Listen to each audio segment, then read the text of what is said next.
You are now listening to Out of the Blank.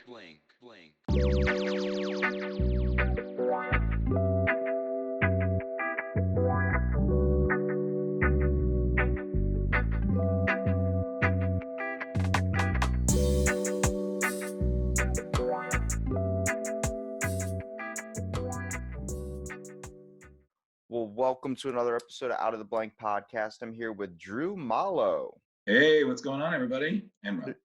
Drew, tell me a little bit about yourself and what do you do professionally? Well, I'm 32. I grew up and I live in Westchester. I'm kind of a jack of all trades. Kind of one of those people who I feel like never really kind of figured out what I wanted to do. So I kind of felt like I should be good at everything, and eventually learned that that's a really pipe dream. But I think those types of people are classified as artists. yes, creative is what we were later found the definition for. So I do the job. I do the job that I need to pay the bills, and then I'm still working on finding the career that I can work, that I don't have to really work those jobs to pay the bills, because very often they're jobs that we despise. So You're, that's you're making it so descriptive. I want to know what job exactly. Are we selling drugs in this occasion? no. I work in customer service, so I'm the guy on the phone who, when your order is late, or your bread isn't exactly 100%. You're the one that they come to complain about. Basically, so when DoorDash messes up your order, you yell at me like I'm the one who just decided that I was just going to take 45 minutes when it's around the block. See, I have so much sympathy for you right now because of how much you must deal with on a daily basis when it comes to just people just constantly giving you their backlash and anger.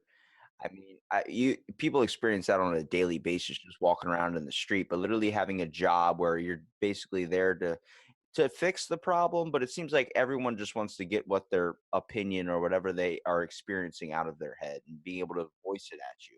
Absolutely. I mean, you couldn't really imagine. I mean, it's literally the definition of the customer is always right. And I was like, that's not true at all. Like, sometimes they are and sometimes they are not, but it doesn't matter, because give me my food or give me back my money. And I'm like, oh, I'll try.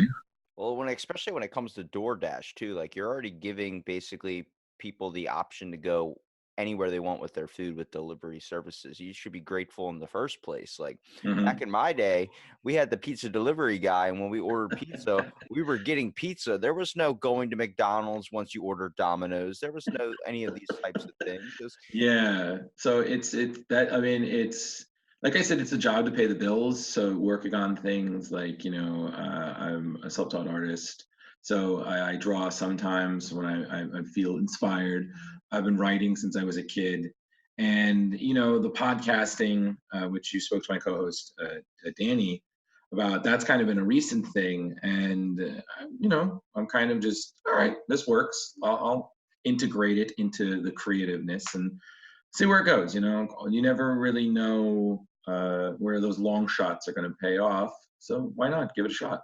yeah, you got your hand in many cookie jars. I can attest to that. I mean, I'm a man that does a lot of things as well. When it comes to writing though, what types of things do you choose to write about? Are we talking fantasy? Are we talking about science fiction? Well, I prefer, like, I like my science fiction. I feel like I'm perpetually chasing that dream of writing the next big comic book thing. I've been working on, like, a project with one of my best friends for years now, because again, every time we try working on it, life gets in the way. Like, she's married and lives in Kansas, and I'm essentially been with the same partner for almost 5 years come April. So it's kind of like we're joking. I was like, I'm jokingly married, just without the title or the government. So, and then, when you move or when you take on new projects or try to focus on things, it's always like, when you remember when you laugh, like, yeah, it takes, sometimes projects take years. And that's ridiculous. Years later, I was like, that was really stupid to laugh at. Yeah, a lot of people don't understand when it comes to a goal or something. Like it might seem so simple in your head, but actually when you start putting in everything that goes into the mix, it seems like it takes a lot longer than you would expect. Yeah, it does. So I do that. I like to write down stories, true stories and things, because I've had a very kind of interesting life. So I kind of like to write out things that happen. One, because I'm always terrified I'm one day going to forget everything. Like I'm just going to just be a blank slate, like the movie Memento. I'm just going to wake. Hey, you want it recorded. That's a lot what's popular with podcasters is we want to record our voice so it's just left somewhere. You don't ever want to feel like you left this earth without an imprint or something on it. Yeah, and as a storyteller, I really believe that stories are, in essence, our way of being immortal. Like you just said, being immortalized. So we don't have to really worry about being forgotten, because as long as we write them down, we record them, people keep telling them. In essence, we stories are our way of escaping death, and it's really great. And it's funny because a lot of people tell me that I write the way I talk, and I was like, I feel like a lot of writers have that very distinct voice. So for me, it's just always about finding the story that somebody would really enjoy listening to. It's like an old writing mentor of mine said, "You can have the best story in the world, but most people only read the third pages, like the first 3 pages. So if your story really starts on the fourth page, it'll never go anywhere." That's what caught me to the opening scene to Batman: The Dark Knight when they had the bank robbing scene right in the beginning. I mean, that catches you and that hooks you in right off the bat. Absolutely, absolutely. You s- So well, you, mhm, you said yeah. something that piqued my curiosity. You said you lived an interesting life. What do you mean by that? Well, when I was a kid, it was the '90s, and in first grade, I'm growing up in the era where there's Godzilla, there's Power Rangers, Teenage Mutant Ninja Turtles. When stuff was Um, good, I got you.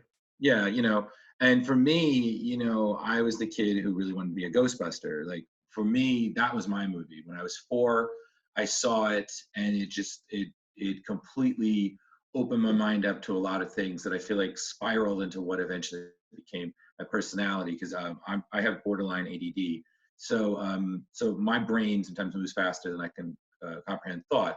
I have ADHD. I know how you feel. Trust Yeah, me. right. So, in those days, people didn't really know exactly as best how to deal with that back in the day. So for me, growing up, I was a kid in the '90s, and I was like, I wanted to be a Ghostbuster. So I'd run around with that little plastic proton pack. That was around the time that the cartoon was still pretty popular. I'd catch reruns of that on, I think the company was Deke, on like when I get home from school. And it was a golden age of cartoons and whatnot, but Ghostbusters were my superheroes. 4 guys with this advanced technology taking on the world, fighting usually everything but ghosts. I mean, demons, trolls, goblins, gremlins, like extra normal entities. Very rarely ghosts, which I realized later. And it was like dark. The '90s led to an age of very sophisticated cartoons. We saw that with Teenage Mutant Ninja Turtles, Batman. A lot of the stuff wouldn't get played today. I always bring up the cartoon Johnny Bravo. If you try playing that on television now, it wouldn't last. Only because like a womanizer and all these things is seen as like an outrageous act against women or something. I'm like, but it was showing the best part, the fact that the muscle guy doesn't get the chick. He gets slapped for acting like an asshole. And he was so again, like you bring up them, like, and then later on, he paved the way for other cartoons like Dexter's Lab, Powerpuff Girls, Samurai Jack, which are, even they're silly, they still have their mature moments. So it's just, growing up in that era, there was so much. But for me, I was always kind of like the odd kid. Back in the '90s, I was a little overweight. I wore sweatpants. I had the I jokingly refer to it as like a bowl cut. It really wasn't, but it was very, prim and polished. And I got picked on a lot, and so you do you want to be seen as an individual, but you lash out when you're not fitting in. Makes you more of an outcast. So you're just caught in that weird twilight zone, and then when puberty hits you like a ton of bricks, it just adds more and more. And it was always funny because things would always seem to happen, and I felt like eventually I was in like the Zach files. I was just like, how does this keep happening to me? Like, I think like I was like, what's going on? Like, so eventually, like most protagonists, I just embraced it, and I was just like, this is me. This is who I am. You know, life throws me some strange lemons from Dimension X. I'm gonna make some boss lemonade, and you know, we'll see where I end up tomorrow. I think that's a good way of looking at it too. I think a lot of kids, it takes a while for them to get to that point. I think, for someone that like myself that's been bullied through it too and kind of getting to the other side, I've only come out with more of a higher way of thinking, I feel like. Not that I'm better than anybody else, but more that my thoughts are more clear. I prioritize certain things over cracking stupid jokes or making fun of someone. Right. Choose to give people the benefit of the doubt and try and Mhm. get to know them on a personal level before making a judgment. Well, you're doing great so far. So this is especially since this is the first time really talking, minus a few Instagram messages, because you know a millennial like you said, doesn't really use email. Why? Why? I don't understand. Why do people use the email? I had some dude say, "Can you send me an email?" And I said, "Okay, what's the email?" And he said, AOL.com. I said, "I haven't fucking used that thing since the first time I had a computer at my grandparents' house. And you're trying to watch porn, and all you hear is, you're like, what the fuck?" It's the same way I felt whenever I see someone with like, oh, it's Hotmail. I'm like, Hotmail. Wow, that is. You need to get on Google, my dude. Like, geez. So I totally get you there. It's even weirder when someone gives you their email and it's like one of their porn emails, the ones that they use for like a spam account. Just so for some reason, I don't know why you're signing up for porn membership. I just don't. There's so much free stuff out there. Exactly, but it's one of those where I was like, listen, no judgment, but you might want to get a more like professional, simple email there, my dude. But I was like, no judgment, just make sure you know where you know you're sending the bill. But so you know, basically that, and it's just funny because Ghostbusters, they come back. That was my big thing when I was a kid, and then later on, I was able to actually become one. Like I have like Ghostbuster gear. Like I built my own proton pack. I bought like the Mattel replicas of like the Ghost Trap and the PKE, and I have my own jumpsuit with my own name tag. And I remember the first time I looked at myself wearing everything, and I said in my head, I was like, I think I'm more proud of this than I am doing grad school in a year and a half. And it's just like when you have this goal about who you really are and you kind of accomplish it, it's just this almost like this piece of you that's been missing for like you don't know how long comes in and you're just so complete. Like you could have zero, you could have horrible credit, you could have a bum job, you could everybody can hate you and whatnot, but you'll always be that one thing. You'll always be a Ghostbuster, a Teenage Mutant Ninja Turtle, Optimus freaking Prime, you know, whatever. You'll always have that, and no one can take that from you. And it's just crazy. Having that sense of thinking is a lot better when it comes to just trying to decipher about who you are as a person. It seems like most people come to that conclusion towards the end of their life, like, oh, I've done this and I've become this. But it's like you never truly live until you figure out what you want to do. And that question, what do you want to do? The answer is always so simple. The answer is always, oh, I'll figure that out when I grow up, or I'll worry about that later down the road. And you keep on pushing it and pushing it. But it's like, sometimes the answer is just right in front of you. It's the thing you're overlooking the most. Right. And I think that's the thing that we as people overlook. We're always thinking that the next group, next generation will, like you saw it with when we were kids, we wanted to be an adult because being an adult, that we saw only the positive. We thought, oh, you know, I don't have to fall asleep at night. I can do whatever I want and eat whatever I want. You know, I can just travel and do all these super cool things. And then when you get there, it's you're like, no, I want to be a kid again. I want to just not. The only thing I want to care about is algebra, poor food, and you know who's the biggest boss in eighth grade. You know, I Or when quicksand was such a big problem back in the day, it seemed like we're always going to be running into that. exactly, and it's funny, but you know, so that's why I feel like you have to like when you get older, especially you have to have those interests, those hobbies. You know, which is why personally, that's why I love movies.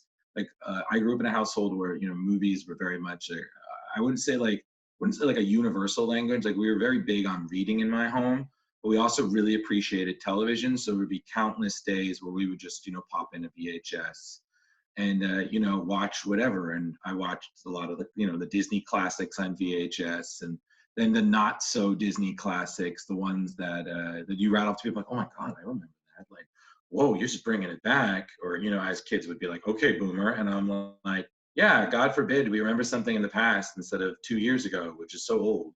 Revenge of the Nerds, man. Yeah, but so like for me, cinema in my mind was always one of those like equal, like a level ground. You know what I mean? Yeah, you don't know every movie, but there's that movie that everybody knows that you can make a reference. It was like, oh my god, I love that line. Oh, that was so funny. And it kind of became a way for me to just find a level ground for everybody. So like, you didn't matter how smart you were, it didn't matter how much money you had, it didn't matter your race, your identity and whatnot. You could all appreciate a good movie.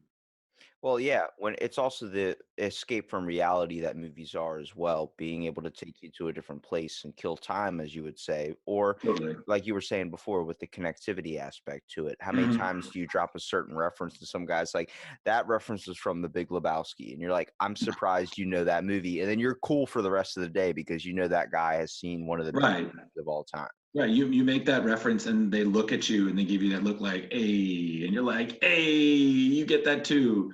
And then, but you have to admit that rug really did tie the room together. It So, really did. it It really really did. did. It really did. I feel like that's what makes it kind of a little bit difficult. Like a lot of times people drop a movie reference and someone will be like, what? Like, have you not seen that movie? No. And then you start rattling off a list of movies and they're just like, I haven't seen any movies. I don't watch TV. And you're like, I don't know how to talk to you.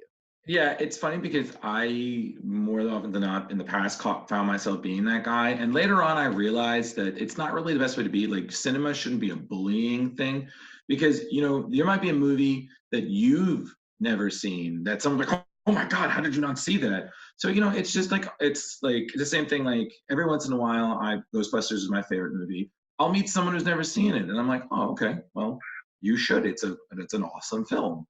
It's not like I'm going to beat them with it. I think that's the thing is that, we have to acknowledge that not everyone has the time to see all these movies. Not everybody has the time um, to really absorb everything and memorize every quote.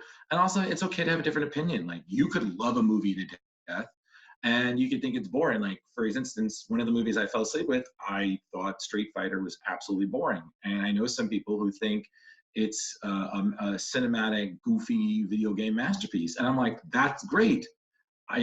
Props to Raul Julia because it's one of the last movies he did. But I was like, I was bored out of my mind because it was just over the top ridiculousness. And normally I love that, but I didn't connect with it.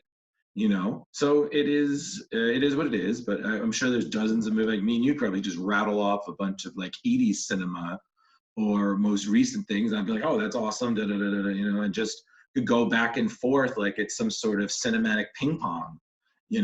But That type of conversation is the basically foot in the door just to be able to strike up a conversation with oh, somebody. totally. I feel Yeah. like a lot of times it's very, very difficult for people to break through that getting to know you barrier. And that's always seems like the simple founding ground with it all. I think so too, and that's why like such things. I agree they are really good opening because once you find that in, then you can really build on top of it. It's like Legos. You got to have one block, and then you can build a castle. Well, it's also like if you want to talk about using communication through that way and opening up the door, like just with the form of topics and stuff, you start to realize like how people are perceiving information, how people are perceiving the things around you, which we use a lot of false speak. We use a lot of default answers. Usually someone asks how your day is going. You say, oh, yeah, it's fine, but you never truly tell them how your day is going. We're not communicating as people anymore, and I think that's the problem. When you start perceiving people differently, you start to have different your perception gets, I would say, a little bit thrown off. And I think you're gonna like this segue. So when people are perceiving things differently, it brings up to the whole rationalization kind of like if you're talking to someone, they're not able to have a conversation with you because their head seems like it's somewhere else. You could talk about into a whole nother light where it kind of leads into your podcast, talking a little bit about the paranormal. If people in everyday life can be on a different frequency, then who's to say there aren't people on a different frequency that can pick up this extra thing or this other type of plane that harbors ghosts. Yeah, and that's the always the funny thing is, I feel like sometimes you always have these people that it's almost like they don't want to acknowledge it, the paranormal. Like I myself, have been fascinated with it since I was a kid, and I have more than enough literature in my personal library to refute that. And it's like the same thing. Like whenever you like I bring up Ghostbusters, there's always that one person who has to. I feel like they have to be that extra, and it's like I don't believe in ghosts, and I was like, okay, that's fine. I'm not gonna tell I'm not gonna say out loud that I think you're wrong, because I have, more than enough literature to tell you that you're wrong. But that's your belief. Some people can't look, their world is so small to acknowledge something that it makes your world 10 times bigger, which makes you even smaller. They can't accept it. It would shatter what they know. But for us, when we're doing the podcast, it's why I always joke with Danny that we have kind of a Mulder and Scully from the X Files relationship, because I'm a believer, and and she acknowledges that certain things, but she's kind of a Scully. It's like she's a skeptic, and I think that's important to have in the room, because sometimes you need that other perspective, because sometimes it really isn't. Sometimes it really is the wind. Yeah, every time I watched X-Files, I had to come at it like, okay, they're never going to find a ghost ever, and they just keep doing bumps and stuff. I'm not understanding. I watched that show for an hour and a half per episode, whatever how long it ran, and it was so difficult because it felt like they never came to a conclusion or they rationalized it up to something else. I think having that extra perspective in the room is definitely very important, especially when you talk about things like ghosts. But where your inspiration came from with Ghostbusters, have you ever had a type of ghostly or paranormal experience, or have you ever seen something or read something maybe history wise that you found was fascinating about ghosts? Well, I mean, I have to say, like, we in my family, we had in my family on my mom's side, we had one of our family members, I think, or at least as my mom told me this, which she heard through my cousin, that one of our family members was haunting one of their former residences, and I mean, I remember when I had been told the story, I thought it was like the coolest thing in the world. I was like, oh my God, you saw a ghost of my believe would be great grandmother, and it wasn't anything scary. It wasn't scaring people out of a library. It wasn't pulling them into closets. But just subtle signs and things that Yeah, yeah, like she actually saw something, like an actual specter, and it wasn't threatening at all. It was just there, and then it was gone. And I remember I had read the story. I had written the story down because storyteller, and I remember reading it to my class in fifth grade, and I read it, and they all paused, and then they all laughed, and I remember feeling so embarrassed because, in that situation, I was like, okay, they're laughing at me. I feel really stupid. I shouldn't have read this out loud, and that's kind of like where you learn that, again, the world very much either will ignore what is clearly right in front of their face, or they will, you know, poke fun at it or mock it, because that's their way of rationalizing. It's like, okay, I can't acknowledge, again, this thing because it's that. Um, uh, I think when it comes to a lot of things, especially with ghosts, though, like a lot of people are going to be very dismissive of it, mostly because it's something that has no evidence or has nothing that really can. I mean, as much as somebody can agree and say, like, oh, they saw something, or though this happened, or this was because of this, it seems like there's always going to be that person that's going to be like, hey, by the way, did you know that? Oh, that's because of this. There was actually a draft in the room. And I was like, if you think about how your phone right now is sending a signal all the way up into outer space on a level and a frequency that you cannot perceive with your own eyes. Who's to say there's not another level of perception that can bring out this type of ghostly or psychic? we can communicate with each other in leaps and bounds that again, the people who created the telephone would have only dreamed of. What is so difficult to think that we can't communicate to people in almost like another frequency, like when like the supernatural is like almost like an antenna to a different frequency of communication. But again, I think it really comes down to what I said before. It's people see it or they feel it. They don't want to acknowledge it. It's the natural sense that it is better to just ignore it and pretend it's not there, because to acknowledge it is to acknowledge how small we really are in the fabric of the world. Not just the world, our concept of the universe in general. And it's just so, uh, I think it's, to me, I've always felt it's somewhat amusingly ignorant because, we can know. Like I feel like deep down, we are aware of things that we sometimes I don't think can comprehend. It's like that little, like when you get deja vu, or that feeling when you walk past something and you get this chill down your spine. You can't explain it, but it makes you aware.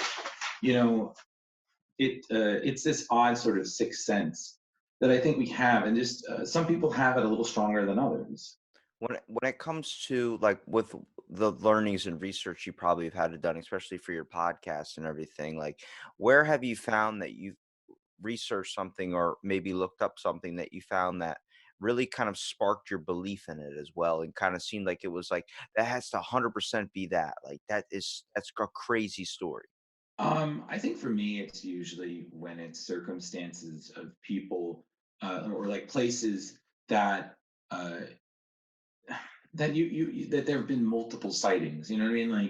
Like I always joke with my co-host Danny that there's a reason Ghostbusters happened in New York, and upon doing research for especially our most recent episode, which took place in Manhattan.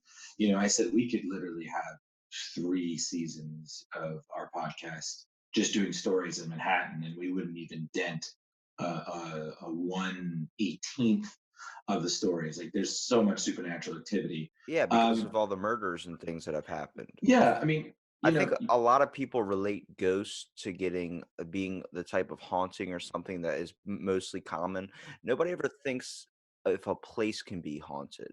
I mean, Alcatraz, for instance, one of the places where a lot of paranormal investigators go to find ghost activity is because of the fact that it seems like memories or blood, whatever, is stained into the walls, that it literally tells a story, which is why they think of more hauntings. It also brings into the whole factor of is a ghost a person that's in the afterlife, or is it just a memory or an echo of one's being that was here at one point? right. And well, to respond to that, I have kind of two thoughts. One is that a lot of the times, ghost sightings, appearances, hauntings, however you call them, are usually tied into history, which is another reason that I love the podcast I have with my co-host, is because it ties two things I very much enjoy, which is history. I have a bachelor's in history, and I've always loved history. I always loved learning about the things about the world that created our world. The past is very informative if we learn from it. And a lot of the times when we do a haunting, I'm always like, okay, what's the story? Like I can't just. It's like we say when we're recording. It's like where's the ghost? I can't just jump into that. I have to give backstory. I have to explain the events. And usually, like you said, they usually end very badly. It's usually something tragic, or something gruesome, something very unsettling. And like you said, the blood. It's usually acts of very violence. So things of like prisons. I've looked into places where there have been battles. I think the one thing that really shook me a little was, I have a friend who is a former paranormal investigator, who she has.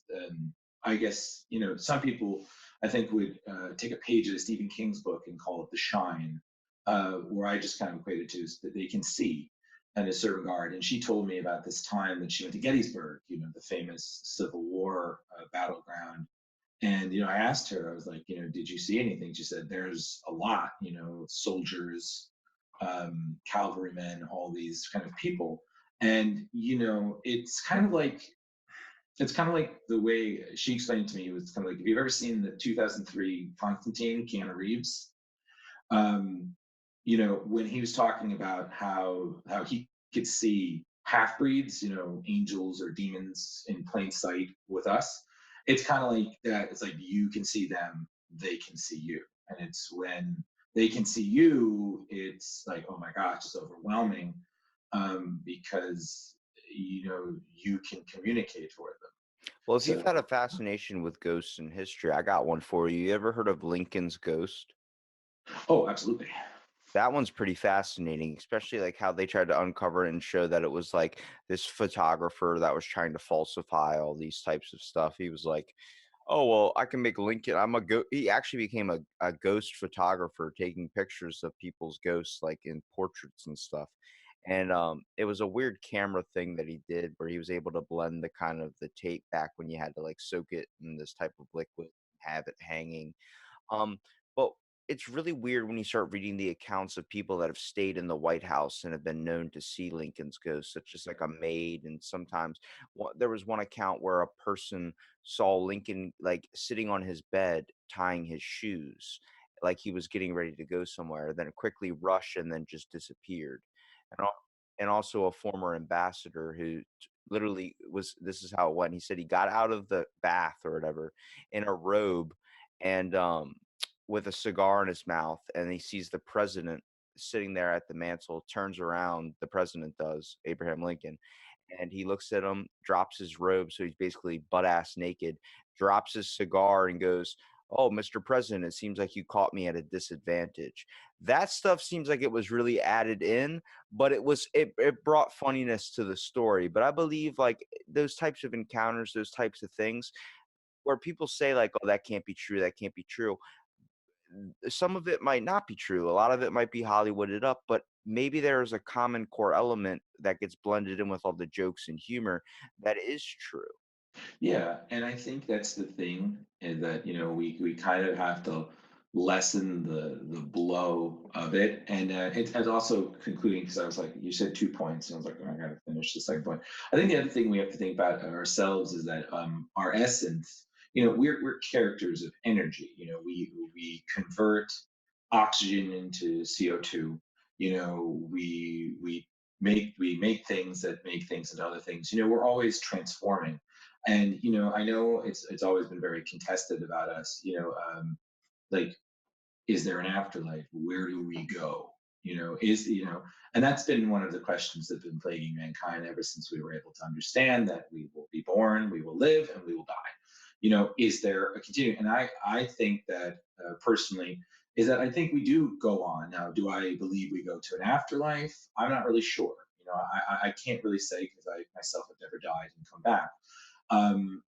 Do we transcend to a different plane? I was like, yeah, we're made of energy in a way. So I think we will transcend to a different stage. Will we be reborn in a cosmic sense? I don't know. Will we go to heaven or hell, judged on some kind of what we did in our life, or the do's and don'ts? That's probably basic Catholicism, which I grew up with, talking in putting my own perspective. I think it's very black and white, but I think the thing, Rob, that many people really don't like to acknowledge is that it's a very gray area. We as human beings want to put things in, right or wrong, the black and white, and we realize, like you said, as an adult, that the world itself is very gray. There are a lot of ambiguous interpretations of things, and very rarely is something as easy as black and white. And the concept of supernatural, ghosts, phenomena of all kinds, it's a very much a gray area. And I've spoken to people who listen to our podcast, and they think it was great entertainment.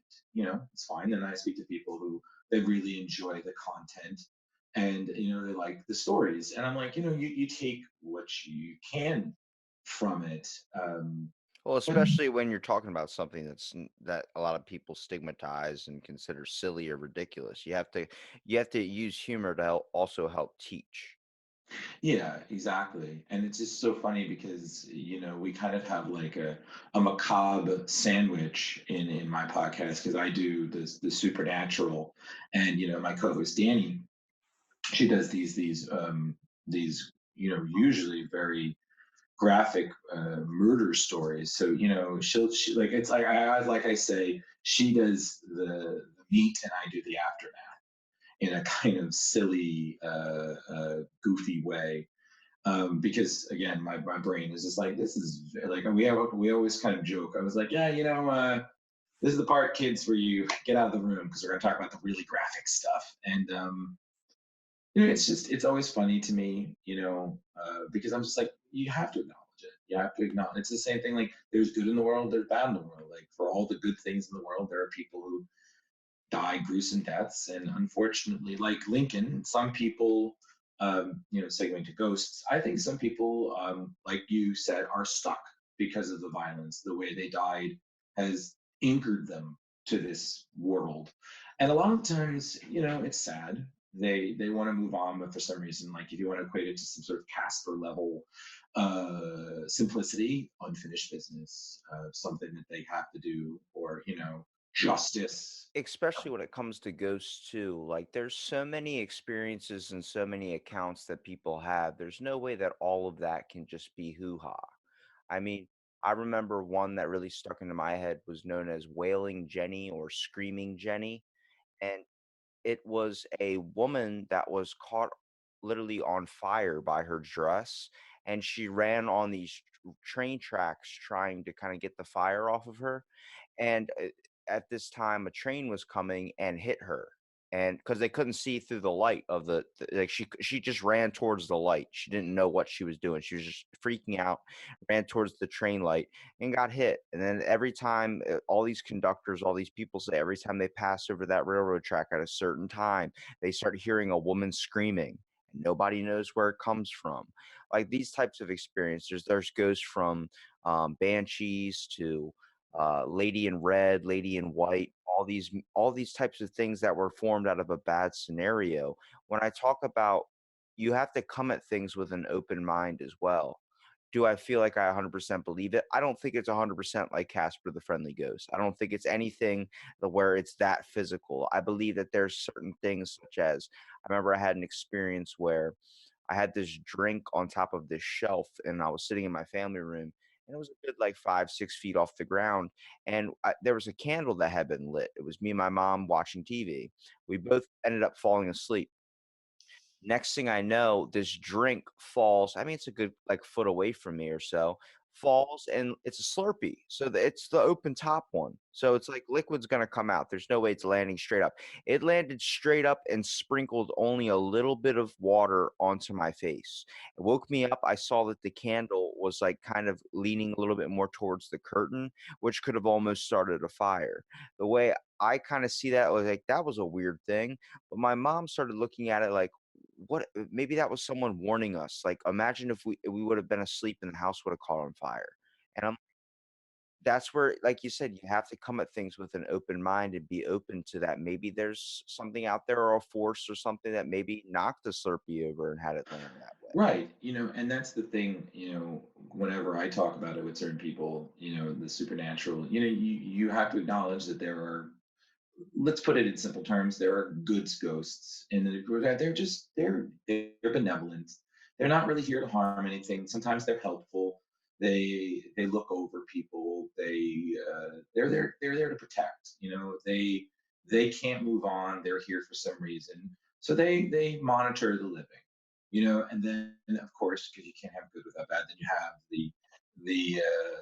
the mischievous ones, the poltergeist, the ones who will throw dishes off your counter, the ones who will ruffle the bed, who will keep you up at night. And then you have the bad ones, the souls of maybe demented killers or bad men that linger and cause you unease. Like it's really hard to classify. Some people would, again, going into basic definitions of almost religiousness, demons kind of thing, but the way I look at it is you can't have good without bad. So if there's good spirits, there's got to be bad spirits. And the thing that always kind of annoys me is the Hollywoodization of that, in essence, kind of miseducates. Yeah, they kind of miseducates people, because I remember saying to somebody like, because I went to a performing arts school, SUNY Purchase, and SUNY has a slight history. It used to be a former plantation, and they have a tree on there. This huge, sprawling, epic monolith of a tree that was nicknamed the elephant tree because its trunks usually are overstuffed and gargantuan, like an elephant. And it was actually a place where the plantation owners used to hang slaves. And people have said, because of course you go to a creative mindset like that, there are certain people with certain instincts and abilities that it's not the greatest place to go out at 3 a.m. when you're drunk. Yeah, definitely not a Um, family picnic spot. no, definitely not. And certain places around the school, I had heard bits and pieces from people who had seen things, odd things, and whatnot, and stuff that you can't really blame on psycho hallucinogenics or alcohol.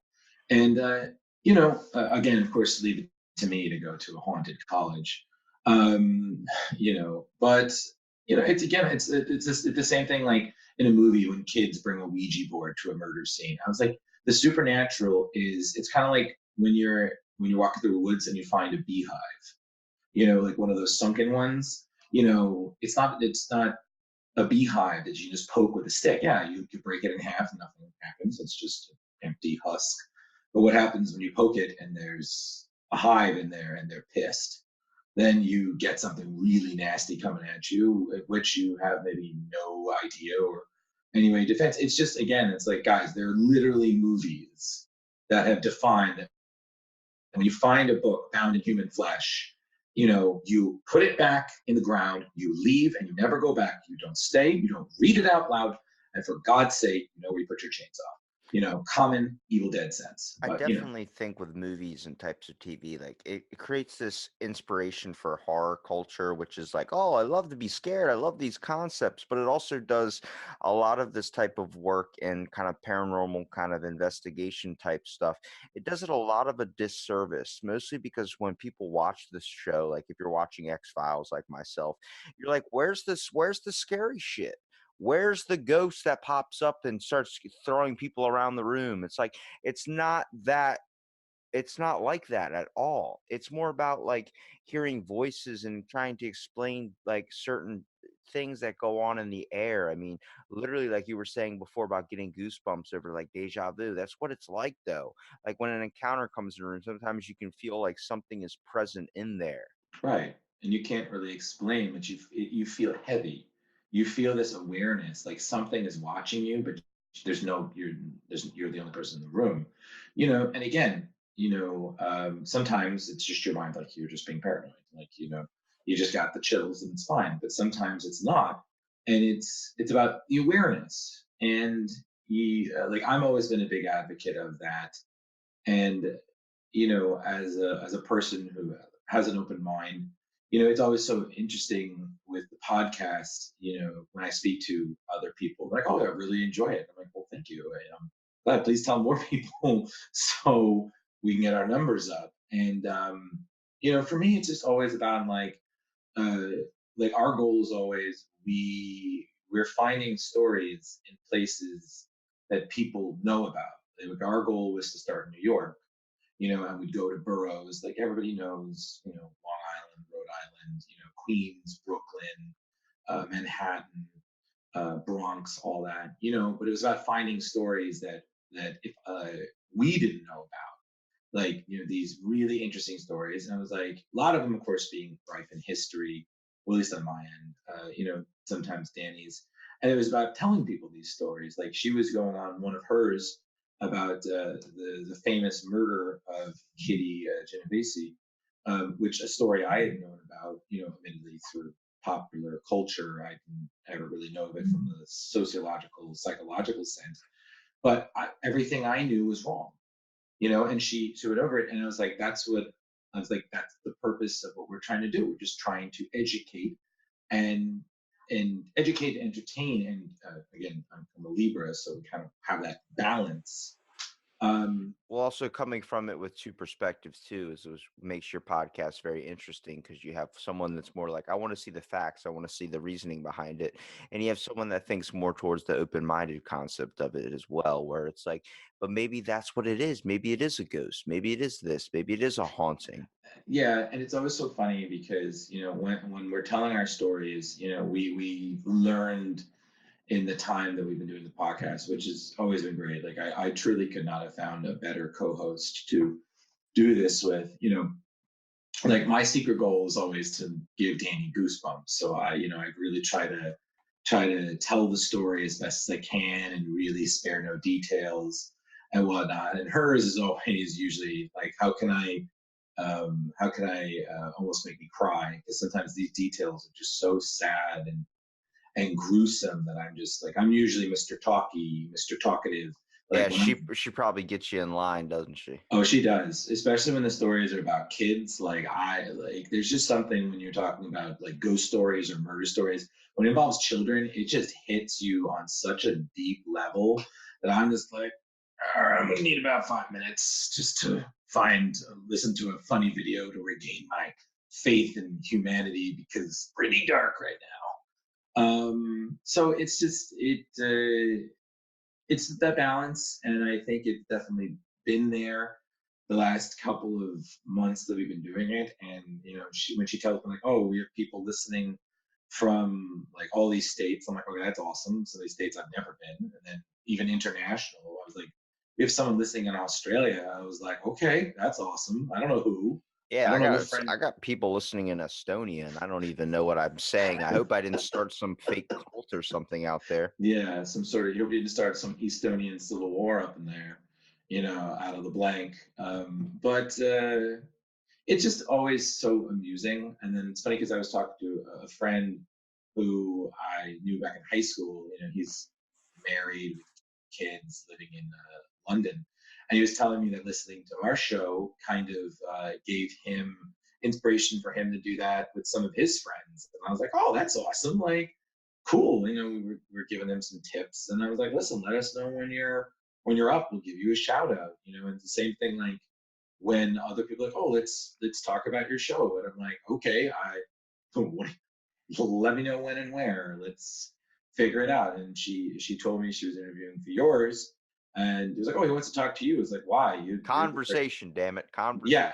I know. Yeah, I know. She was like, I was like, why does he want to talk to me? You're the pretty one. Like, I'm just the sarcasm and the references. But it's like, no, he wants to talk. I was like, okay, But that's where some of the best content comes from the sarcastic one. You got to have all voices and all perspectives when you're thinking like this. Yeah, totally. But it's been fun, and like I said, with Strange Little Worlds, which again, it's like I said in my bio. She just made a Facebook status about it like back in March this year, and I was like, and I commented, I was just like, yes, and then we were just talking, and it just kind of came from there, and then before we know it, we have a podcast. We meet once a month. I do the research for my episode. She does research hers. We just started doing mini episodes because there's just sometimes so much content. I'm like, let's just market ourselves. Just pump the airlines with spooky weird shit, and hopefully we can ride this to where we actually get paid for it, which would be stupendous. But fingers crossed. And meet some cool people along the way, and do the thing. Pretty much. Again, I feel like the thing that was always great about humanity, which is also it's kind of its curse, is that we're always trying to understand. We're always trying to push our understanding, which is I think why I was so loved Ghostbusters, because you had four guys doing something that's impossible, like capturing ghosts and putting them in a storage facility, with hopped up lasers and stuff. I mean, it's when you think about it, it's like it has to be a Hollywood thing, I but mean, when there's it comes down to it, though, who are you gonna call? somebody else. Oh, No, no, no. That's always my favorite line, because being a Ghostbuster cosplayer, I get that. I've probably been asked that about 2,000 times, and it's my favorite response to just Dan Aykroyd's line in Casper when he makes that small cameo with a mustache. He's like, "Who you get called?" Somebody else. Somebody And else. it's just like my default phrase. And I'll never forget one time a guy got mad at me for it because we get to who you gonna call. You're wearing a junk boots, but it's gonna happen. Like Ray Parker Jr. cemented it, but it's just like when you're talking to people and you just have some rando walk up and just he doesn't even give you something original. He just talks some stupid scenario, interrupting a conversation you're having with somebody. You kind of want to be like, give him the that's really cute, but fuck off. That's where sarcasm definitely comes into play. Yeah, but I remember I did that. He's like, he was saying, I was like, what should I do? He's like, who am I going to call? I was like, somebody else. And he's like, oh, all right, fine, fuck you then. And I was like, and I felt bad for like a second, and then I was like, the second best. So you talk about the paranormal stuff that goes on in your podcast. Now, I know you guys talk about all the types of things. Like we can handle New York alone. Like that's going to be so many episodes. But when it comes off, like you guys are going to like Brooklyn, you guys are going to all these different places and picking out these things. Is it difficult for you to try and find a particular paranormal stuff with all of it out there? Absolutely. I mean, when you look at through New York, you're talking about a settlement that's since the 1640s. That's a lot of murder. That's a lot of battles. There's a lot of historical significance. That there's a reason Ghostbusters happened there. I mean, they have enough spiritual activity to keep that franchise going for at least another 1,000 years, and then it wouldn't even dent to half of them. So it is hard because I see a lot of stories, and I'm like, oh my gosh, I would love to cover this, but usually for me, when I'm looking at a story, I kind of judge it on terms of, did I know this? Because I've been doing research a long time, so if I'm like, this is everybody knows this. Is there something here that I can really elaborate on, and is it entertaining? I think that's the thing. You got to keep the interest of your audience, and it's like if you're hearing the same story over and over and over and over and over and over again, you're going to get a little bored. But if you're finding something you didn't know about some place that maybe you've passed that you didn't even realize, I'm like, oh yeah, well, I think that's exactly what our podcast is about. It's about, you know, teaching you that the world has a deeper meaning, and in our case, a little bit more of a spooky, gruesome kind of meaning. So it's kind You're talking if you're talking about crime throughout the just New York in general, I mean, probably so much of it is going to be different compared to another place. Like if you look at like my small town and you hear about someone getting murdered, that's headline news probably for like the next 10 years. But in New York, that's just a common incident. right, and that's the funny thing is, we recently sat down when we just recorded our last couple episodes before 2020. We considered the 5-year plan. Well, I jokingly call it a 5-year plan, but it's more like a 5-month plan where it's like, where are we going? Because like you just said, we covered a lot of the main boroughs of New Sound like York. you're selling health insurance with a 5-year plan. You're right. A lot, in life and death. But we considered where we're going to go next, because we could go either direction. We could, cross the river and go to, Jersey, and head down, essentially heading down the East Coast. We go up. So we figured we're going to go, I guess, geographically up. So we're going to, hit. We're going to go through Westchester and Dutchess County. That'll be our next couple episodes, and then we're gonna go. I think it was like Boston. You said across the river. I started immediately thinking of that song, like over the hills and around the ridge to grandma's house we go. And it's like, imagine all those kids that were singing that song just stop and find a dead body from like someone like a gang member or something lying in the street. Like, oh, now we got to go to the podcast because we got to learn about Strange Little World. Yeah, pretty much. I mean, it's like almost some sort of supernatural Stand By Me. We're like, yep, we're just gonna travel, find that dead body, and So then I do have to ask though. yeah, Now, have you ever played the game Godfather for Xbox? I haven't. Okay. like if you really want to look up some good things on true crime, play the game Godfather. You get to go to New York, you get to go to Brooklyn, you get to go to all the major crime corporation places where you will see these types of incidences that you guys are actually talking about in your podcast. A lot of the cases that you guys bring up, paranormal side of things, a lot of the stuff with the crime aspect of things, a lot of that happened to do because of the mafia and the types of crime organizations that were run back in the day, what are now Right. like considered gangs. Mhm. That's why a lot of the crimes probably relate the same. I mean, how many crimes do you guys come across in those areas that you guys talk about, like a gruesome murder, such as like a serial or someone getting like stabbed, someone getting thrown off a ledge, someone getting all these types of things? You're going to come across that, and especially those major cities, because those are where a lot of gang territory and incidences popped up. I mean, how many times do you ever really find anything that goes onto the lines of paranormal? Like, are we talking about like someone like I know if you go to like Alcatraz or something, it seems like the place is stained with the memories of the people that had passed away there. Yeah, I mean, I think we touched on that last time we talked a little bit, and it's true. I feel like in a way, when bad things happen, I've noticed this especially places that where there have been battles, um, war, gruesome kind of murders. It like you said, it does leave a stain, some sort of mark, and I seem to recall, I don't know if it was you or Danny, my co-host partner, said something about like there's a tradition that like I think it's in Asian culture that if something like that happens, a murder or something really bad, they burn the house down because they feel that the place is tainted, like it's stained, and they feel like if someone else moves in there, that kind of will follow and kind of threaten the next, person or people living in the area. So the only way to do it is cleanse it with fire. And I was like, that's a rather medieval way to look at it, I guess. But in my experience, from what I've seen, is like, no matter what, like especially depending on where and the circumstance, especially when I've been looking up, like for example, I'm researching Westchester now, and certain places, there's a lot of Native American background, and if you've ever seen Poltergeist, you got to be really careful whenever someone says, "Oh, this used to be a burial ground." I'm like, "Nope, we are not building here. Nope, nope, nope." What's so fascinating about paranormal stuff in general is I think everybody gets a really distorted perception of what paranormal really honestly is.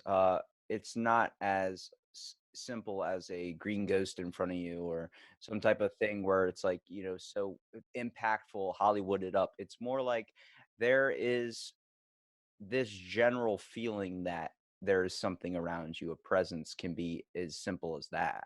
Yeah, How many times do you end up going in a room and you feel like, is someone fucking watching me right now? Like, yeah, you know how many times I have missed jerking off because I thought like some dead ancestor was watching me? It's been a couple times. Usually now I just deal with it. I'm like, oh, that's just my guilt hiding behind the back of my head.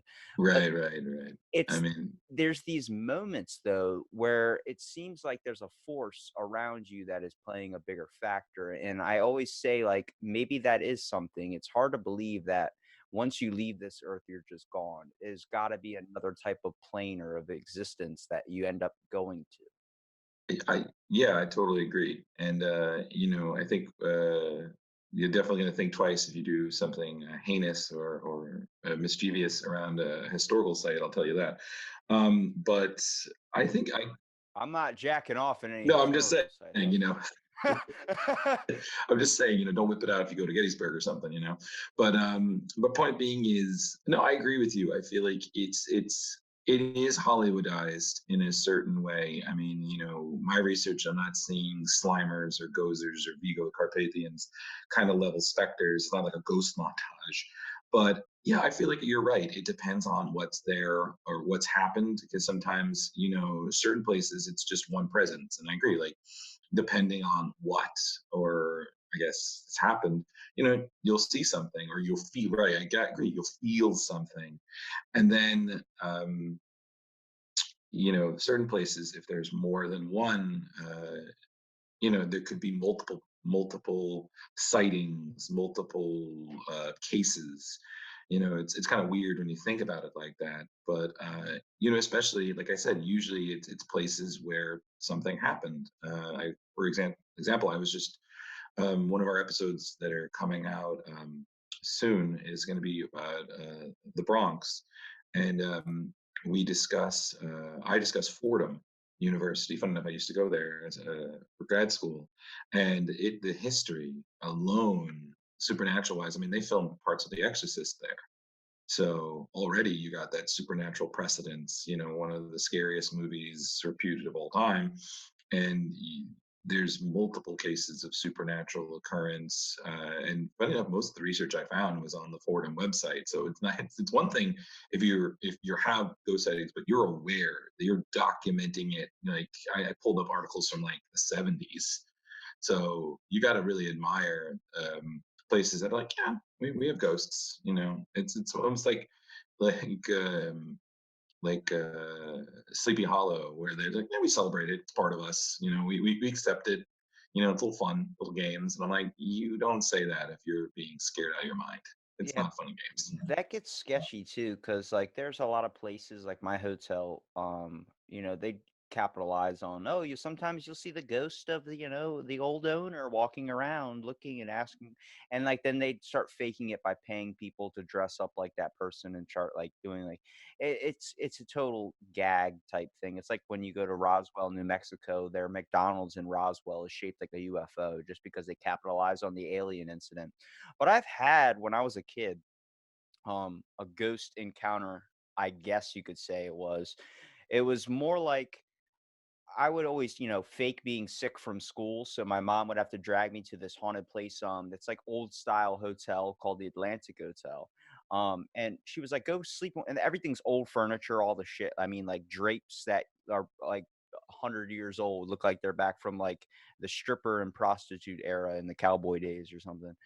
And I was laying down watching Scooby Doo, I remember, and this maid comes by and looks in the door and just like says, "How you doing, honey?" And I'm like, "I'm doing all right. Nice. I'm not supposed to be talking to anybody. My mom said not to bother anybody that's working." And she was like, "Well, if you need anything, I'll be, down the hall. Just holler for me." And I said, "Okay, thank you." And then she went out and like, went away. And I waited a minute and I hopped off the bed and ran around the corner. Look out the door. Looked out the door, nobody was there. I was like, "She's not that quick." Right. So I went downstairs, which is like right around the corner, basically from where the room was, and I ran down the stairs. My mom's down at the bottom of the steps in front of the restaurant, talking to my aunt. And I go down and I start explaining to her the situation that just happened, and then she's just looking at me like with this weird ass look. And I'm like, "What?" And she's like, "Robbie, it's just me, your aunt, and Bob in the kitchen. There is nobody else here on staff. There is nobody Whoa. else here in this whole hotel." And I said, "What?" And I just completely ignored it, like, just glossed over, like, "Whatever, I'm hungry, like, can I get something to eat?" And she still kinda talks about that, and, like, there is this thing I've talked about before in the podcast when it comes to psychic abilities. My family has been known to do some shit, like, my mom can apparently communicate with spirits. The most, I guess, easiest example without sounding like an idiot by saying this is, there was a girl that was missing when I was like 13 years old. And my mom had a dream that the girl told her where her body was and told my dad to call it into the cops anonymously. And I've never seen my dad to believe any of this type of stuff. And my mom got so freaked out. My dad was like, "Fine, I'll do it." And he calls in anonymously. And they found the girl in the exact spot my mom had the dream of. And my mom started like letting me know, like she's interviewed the person from Ghost Whisperer, the person that wrote the series for it, wrote the books on it, all these books on psychic abilities.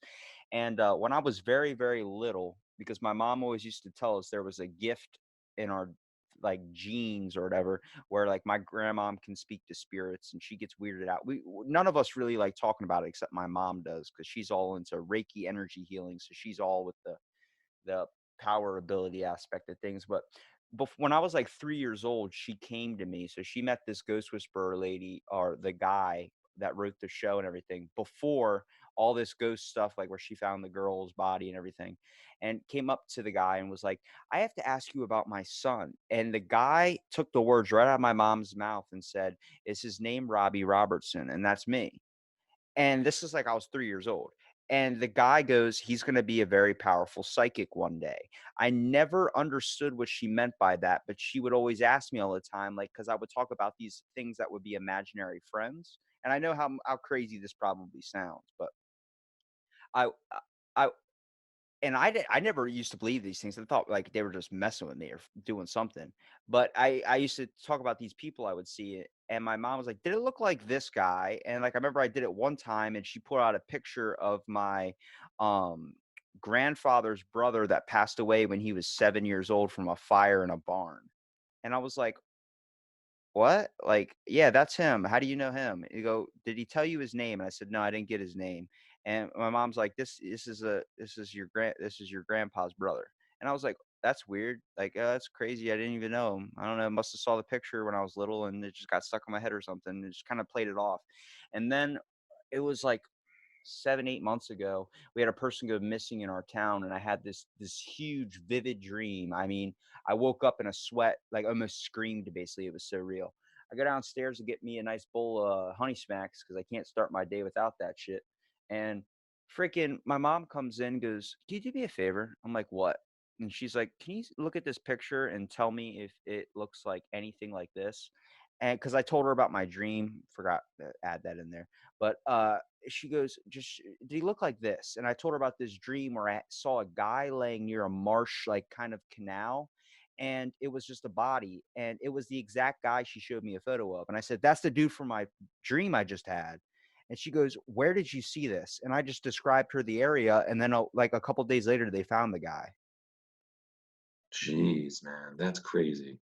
So Yeah. when I start being more open to that, I started not taking down anything that is anybody's thought, any idea of paranormal, psychic, whatever idea of just on the world in general, because I feel like we all really don't understand what is going on. I think there's way too many factors. Mhm. Yeah, I think, the thing being is that, you're not the only person I've talked to that, has, let's say, these particular kind of abilities. And I think the thing being is that unfortunately, it's really scary for some people, especially, it does mess you up in a way because, you're used to seeing this. We're taught the world as a certain way. And then as we get older, we realize that the way that we were taught is just kind of like a generalized way, but there is a deeper meaning. So it's kind of like you think you know the world, but then you realize your world is just a lake, it's a puddle. And then there's this huge other world in which we are very small. And I think also on top of it, um, a lot of what we know is very frightening because you're acknowledging things that I don't know if we were meant to know about. I mean, I feel like, again, in our quest for knowledge, sci-fi, oh my god, should we, shouldn't we, kind of deal. We feel it, we want to know, but then the second we find out, it's like, no, I don't want to. It's I don't want to know because it's the knowledge is too big. And of course, once it's out of the box, it's out of the box. And you're not the only person I know. A few of my friends can, they say it's C. I feel like a generalized Hollywood A version is they kind of can shine, in a Stephen King sense. And I feel like everybody can in a certain way. Some people just more than others. And I think some people just choose to ignore it because they're afraid of being made fun of being ostracized and whatnot. And some people they don't want to know. They choose not to. Some You people know, just can't be open to it as well. Like it even sounds stupid even talking about it, like even explaining my own incidents with it, because a lot of people just look at it with this like second glance, like, "Oh, okay, you're fucking messing around now." It's yeah, like exactly. because everyone considers how the Hollywood version is like, "Oh, they're looking for answers, they're looking for a way to move on, they're looking to do this," or it's just, "Oh, that was just a freak coincidence." It's like, is it though? Like, is it? Or can we just keep in mind that there might be another factor at play? Like, if any ghost is coming to me for advice on what to do or how to figure out their death, they honestly shouldn't, because probably earlier I put water on my fucking honey smacks because I ran out of milk. Like, you don't want to look to that guy for advice. You know what I Hey, mean? listen. Everybody's everybody words. Everyone's savior can be a different thing.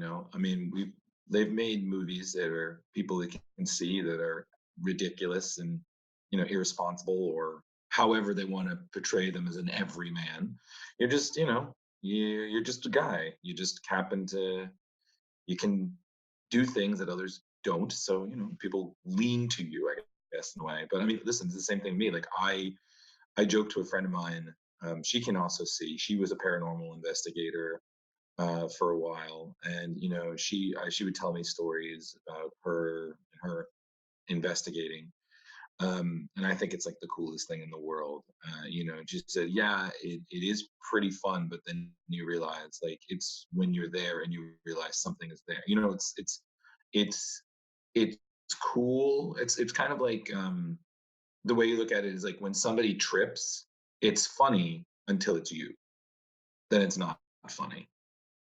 With with these types of thoughts and these types of like kind of clearer thinking a little bit, you seem like you're more open to a lot of things. I try and do that myself, but when you're doing upon your research for the podcast, how do you try and focus that in as well? Like, do you try and narrow in some other factors besides it just being, maybe a coincidence? Do you try and add on other things such as like, well, maybe that thing made that happen because of this?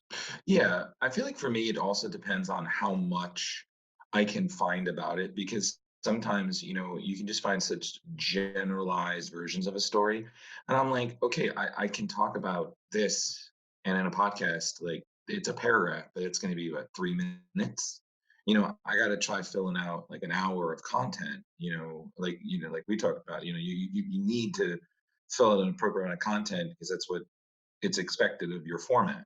And for me, it's just like, if it's just some sort of hokey post on Facebook kind of thing, I'm like, okay, like, is this just a summarization, or is this like the story? I'm a storyteller, and I have to give the story. So for me, when I'm looking at things to report in a way, you know what's the story, what's the usually, like, I like to do is like, what's the history there, because that's for me, like, I was a history major, so I like looking back and seeing things, because like you said, things don't just happen. There's usually a reason behind it. There's usually an incident or a moment, and it's almost like I'm doing my stories, I'm trying to rationalize the supernatural. Like you say, these things don't just happen, there are reasons for it, there are causes. And it's the same thing, like, ghost sightings don't just happen. Sometimes there are triggers.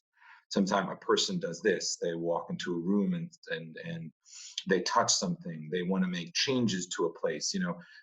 Very rarely is it just randomly happen. There's usually, like a human being, there's a provoking. And sometimes it's not as serious as a lot of the articles and Hollywooded up stuff that we see, like we talked about with the Lincoln's ghost. Like, was it really that exact thing that happened, or was it something much more simpler, but it got told into a story in a way? See, the problem is when we start looking at types of folklore, types of myths, types of all these types of things, they get drowned out by how they've been retold and retold and retold and made better to fit a better person's narrative or get a better reaction out of it as well. Right. Things get watered down. That's the thing. We've seen this with, I mean, you brought up fairy tales, and folklore. A lot of the original stories, for example, the Grimm stories, they're very dark, but Yeah, we the talked about that over. with the Cinderella princesses. It's there's something there's something going on sometimes underneath the story, but a lot of the times you're digging for something to add flavor to it. Sometimes it might be easier to see if you just had a little like a second thought to it. Exactly, and I just think that, like, when we're me and Danny are talking about the stories, we approach it with a certain level of seriousness, but there's a little humor, because we realize that this is dark content, and we ourselves, um, we're not morose people. We have a good sense of humor, and I think that's one of the best things about working with Danny, is that there's this great rapport.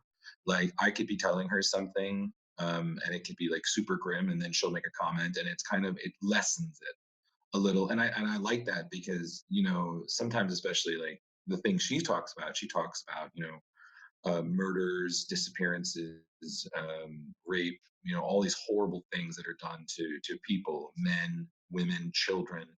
And sometimes it is, I'm not gonna lie, it's a little hard to listen to, especially, the kid stuff, Yeah, you know. we were talking about before, she keeps you grounded in a way too. It seems like a lot of the time, like what really makes your pair a good kind of thing to listen to is the amount that you're able to vibe off each other. You guys talk about very, very dramatic and very, very kind of difficult content for a lot of people to listen to, whether it's the death of a child, whether it's whatever, a kidnapping or something.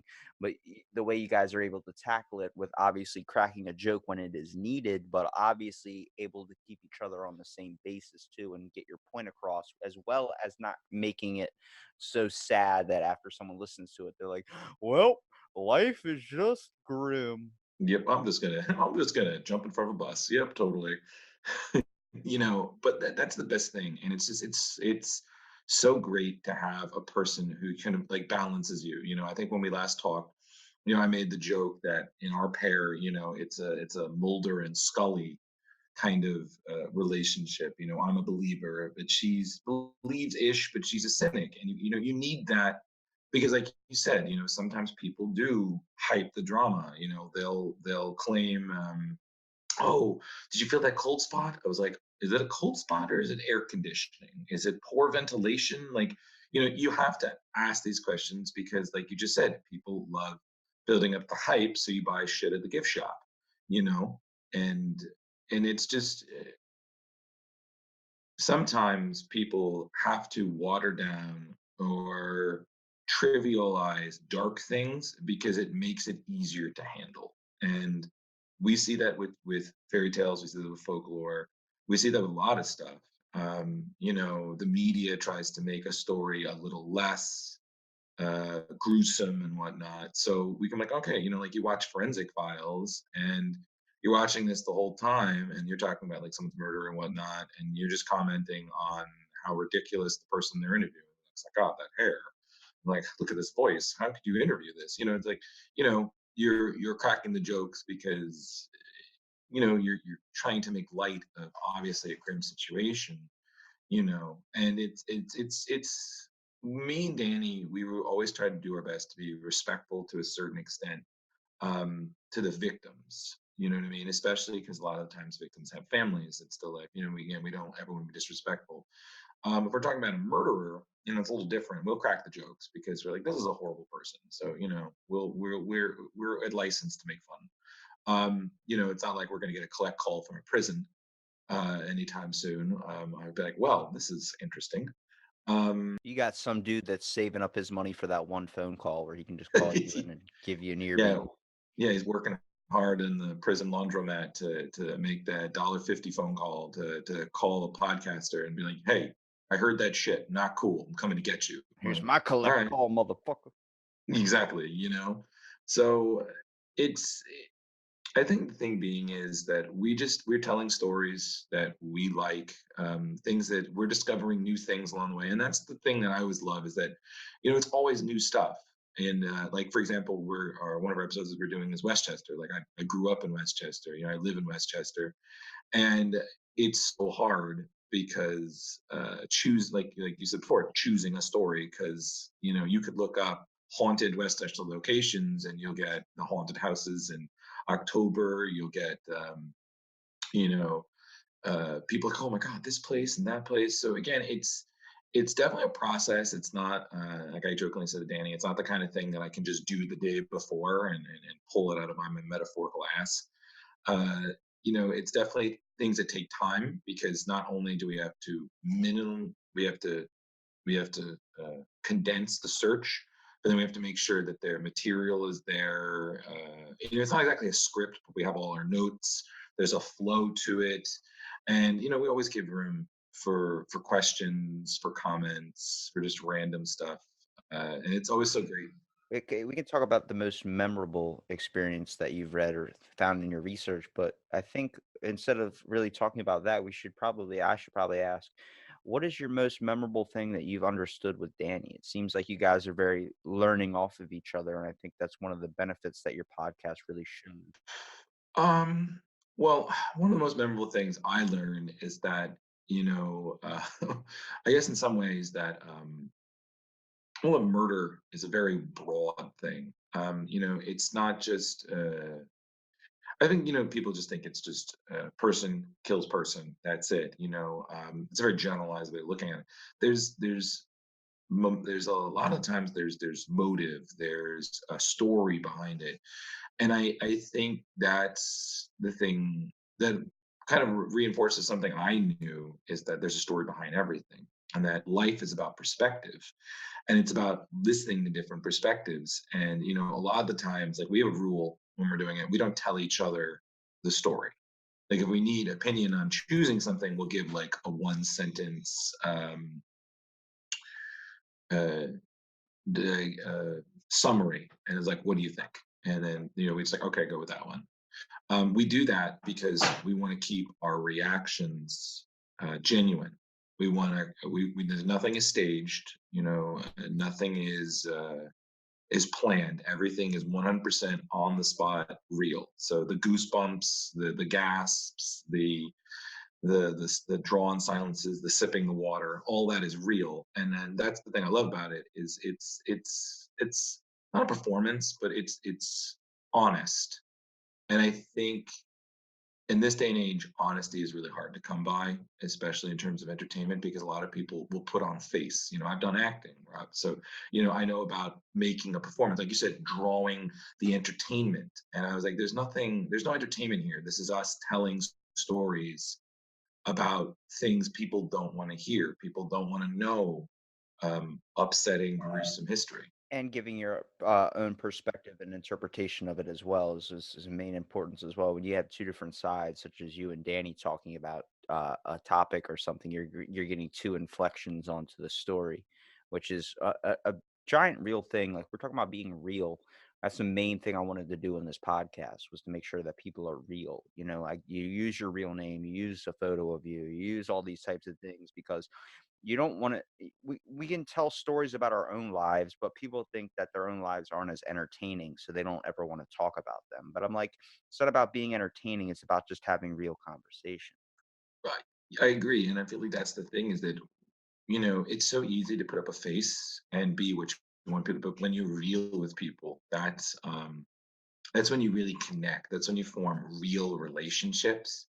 And, that's when people really listen to you. And I feel like, again, there's that fear of being, not wanting to be real with yourself. But if you can't be honest with yourself, how can you be honest with other people? And how could they be honest with you? What makes you different from the other person? And stuff like this, you're afraid, oh, I love listening to true crimes. Oh, I love, like me as a kid, I got made fun of because I liked ghosts, because I believed in the supernatural. Everyone's like, oh, look at this crazy kid, bet he believes in the Easter bunny and Santa Claus. I was like, excuse me, that I do. I'm sorry, I'm not dead inside. How the hell do you even relate those things? Good God, I believe in ghosts more than I do Santa Claus. Well, but people are always grasping at straws. That's what I always look at, as a very cheap mind. Well, first of In all, that, Santa yeah, Claus, he's breaking and entering. Second, if it's a ghost, technically I'm breaking and entering. That's the ghost home. Half the time they're telling you, go away. It's like, God, why couldn't you told me before I bought the house? yeah, no, totally. And it's this, it's funny, because I just, again, feel like there are things that they just look upon, and I'm just like, how is that connected? Like, what? But it's just, things like that. They're just looking for straws to grasp. We're like, oh, They're looking for an this. excuse for something they don't understand. Right, yeah, and that's just, again, what people do. It's like that quote in Men in Black. A person is smart, people are dumb, panicky creatures, and you know it.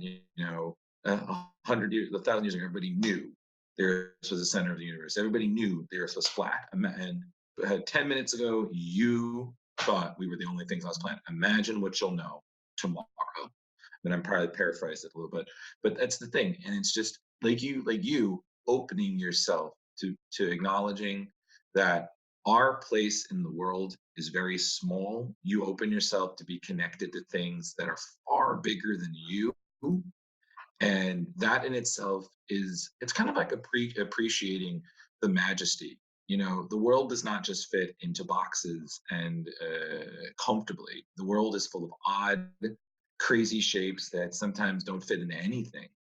And it's about finding a place for all of that and still being able to function. I mean, back, like, for example, back in the day, it was awful to be a nerd.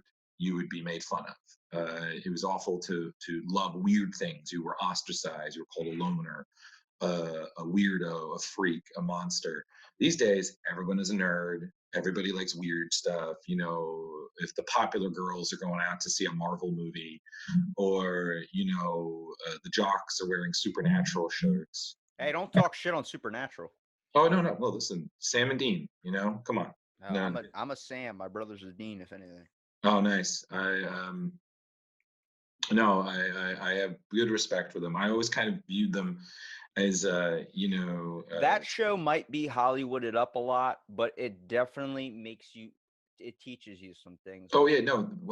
When I was rewatching like the first couple of seasons, I mean, I was blown away by how much the research, the stories, not being afraid to get really dark with it. I was like, yes, thank you.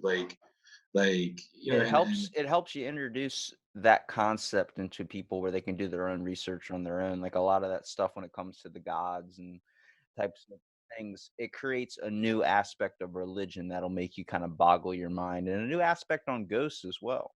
Pretty much. I mean, a lot of stuff. And I jokingly said to a friend, I was like, they're kind of Ghostbusters in themselves, although they're kind of more in line with the kind of supernatural investigator like Constantine in a way.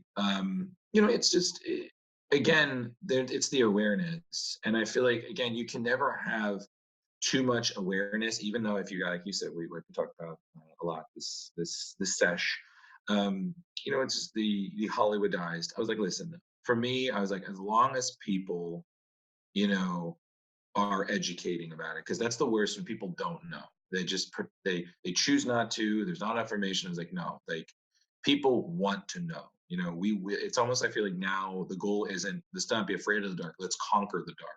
But of course, some people are like let's control the dark. You can't control the darkness. The darkness um, is that concept of Just like most things we can't understand, the problem is we live in a world now where evidence is everything. If you don't see, if you don't have it there, it's not believing it, it's not doing anything. Sometimes the answer is sometimes it's left to be unknown. You know what I mean? It's left to be that mysterious thing. That's what makes mystery so fascinating, is the fact that we can't discover it. but that's the point. The point being is that we can't see it, and it's just about acknowledging that that is out there. It's like whenever I occasionally will did talk about religion with people. Like I was raised Catholic. You know what I mean? I don't really know if I'm any particular sort of faith these days. Like I believe to an extent, but I was like, I remember in one of my rare moments talking religion with someone. I was like, listen, the way I look at it is you have to have like if you believe in evil, there has to be an opposite. That's just how things work. If there's evil, then there is good. And then if there's evil, then there are servants of evil, and then there are servants of good. If you want to call them demons and angels, that's fine. You want to call them, spirits or whatever the religion or terminology or whatever. That's fine. And we are in the middle. We are influenced, and we also influence. So we have control, but we are also malleable. It's just, again, accepting your place in the world. You are in control of your own fate, but you are subject to things outside of your understanding or control. It's just, you are the puppeteer and the puppet. And it's just some people are so afraid of not being in control that they'll burn you to the stake for it. I mean, look at how far we've come, you know, but yet how far we have it. I mean, back in the day, someone was a little odd, did their own thing or whatnot, which burn them at the stake. These days, our idea of burning someone at the stake is, I guess, forcing them off Twitter. That's probably the worst thing you can do to anybody in this age now, is banning their phone away from them. Yeah, taking the phone, banning them from Facebook and Twitter, and it's just it when you like you said, when you say it out loud, it sounds really stupid, but it is what it is, But what me and Danny just seek with this kind of podcast is we're just doing our thing. We've been working on this for I think 6 months now, and it's really become our own thing. And I mean, to me, it always surprises me when people listen. I'm like, oh my God, people are listening. Like one of my friends wrote a review for us, and I was like, wow, this is our first review. And it's just crazy. Like people are like, oh yeah, I've been listening. Like I really enjoy it. I'm like, why? What? You've been listening? Thank you, but why? And they're better. Like it's.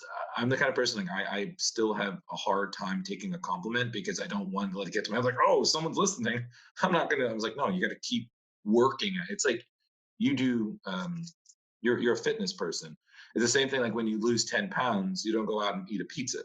You're like, okay, I lost 10 pounds. Let me keep that off and let me try losing 10 more. You know, Progression is everything.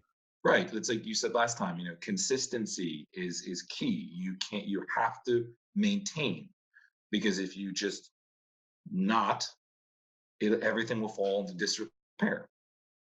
It's definitely, I think it's one of the most enlightened things is to try and look above and sometimes just be open-minded too. It's going to bring conclusion into anything.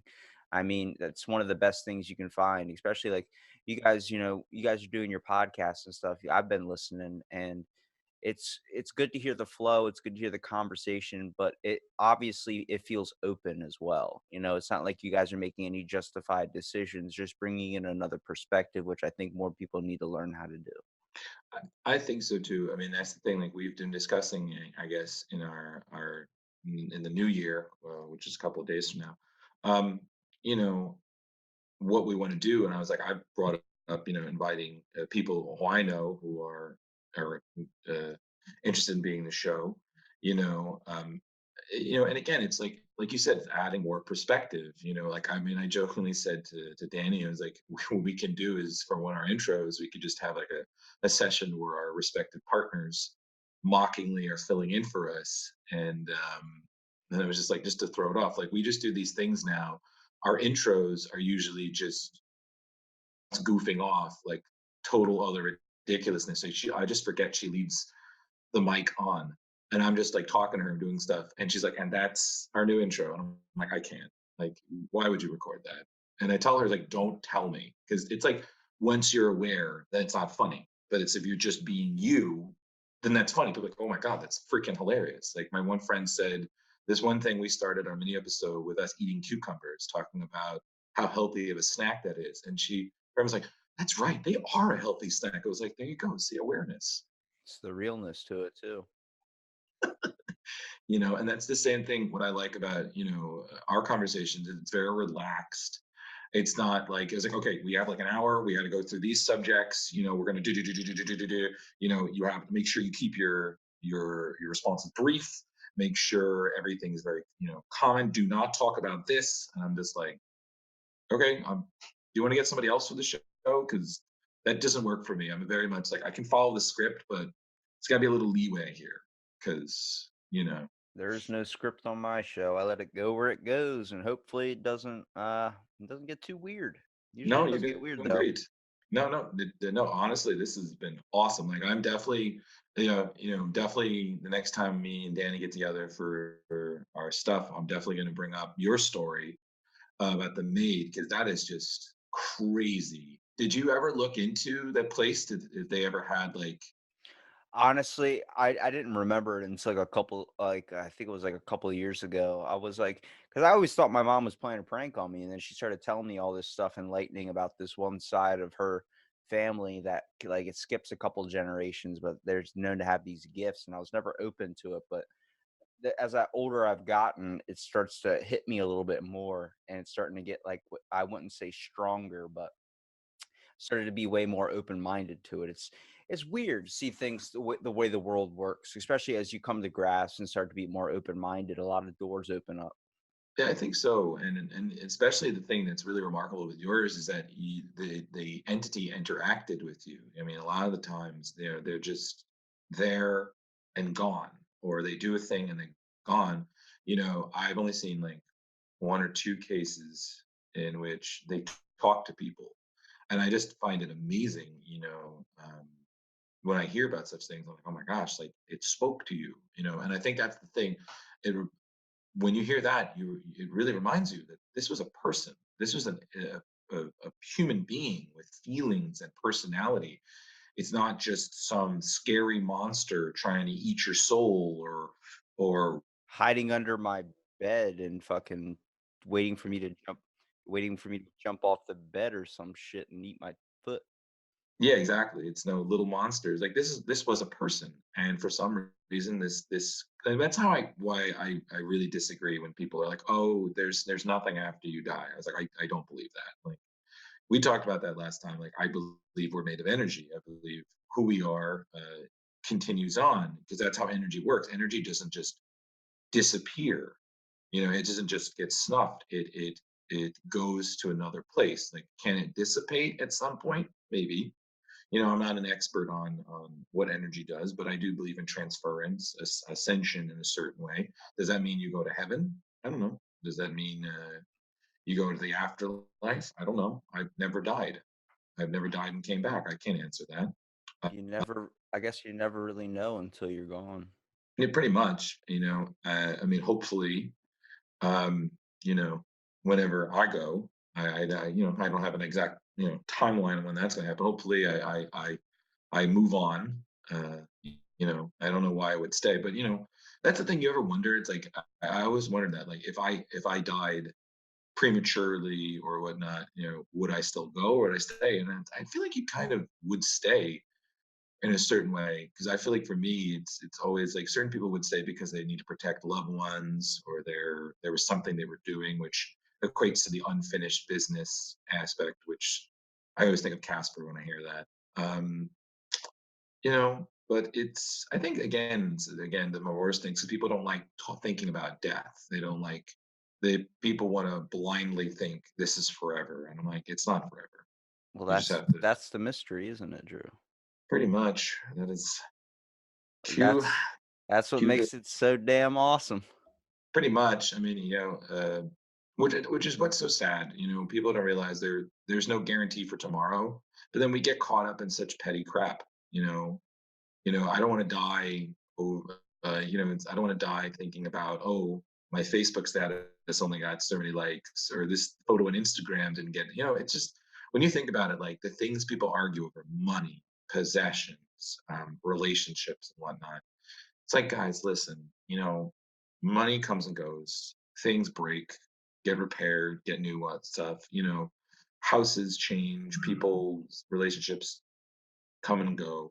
You know, this is your life. Yes. I'm telling you, these things that we use as possessions aren't going to matter in the end. That's why I see the one thing that always I try and keep in my head is like, I never want to be cremated because what happens when they burn your body? Like, what happens if you have to carry your body into the afterlife? Like, your body on earth is the body that you have in the afterlife. So if someone burns you, are you just a ghost that's a pile of ash? Once I started thinking like that, my whole perspective changed. I'm like, nope, just freaking put me in a box. I don't care. Yeah, why not? You know, I mean, for me, I don't even know. I was like, I thought about a coffin, and I'm like, I'm going to be paying so much money for a box that eventually will be just filled with bone and ash. I was like, it's kind of And when like you you see, figure out, like, when you have a loved one that dies and you have to carry their casket, yeah, you want I've to done get where that. the feet Weird. are instead of where the head is. Yeah, it's weird. Because of that embalming fluid, it fills up at the top where the head is. So then Mhm. that side's heavier. So you actually have to carry more of the weight if you carry the head. Yeah, it's weird, man. I mean, and then on top of it, you know, all the things that can happen. You know, you could drop it, the casket opens. I mean, this didn't happen to me, but I'm just saying, you know, it could, you know, hilariously happen. You Oh, know, Uncle Fred. Oh, shit. oh, oh boy, that was not attached properly. Oh crap, I did not realize. That was a weird topic when I started looking up. There was a thing that happened back in the day with people were afraid of grave robbers. What they actually had happen was they used to get those airtight caskets where they used to like basically seal them shut and no Mhm. air could get out so your loved one wouldn't get infected by worms and stuff. Oh wow. The embalming fluid they used to use in corpses, Mhm. well they still use today, but when they airtight it shut, all that gas built up into the coffin, so after they buried them, they would just explode. Whoa.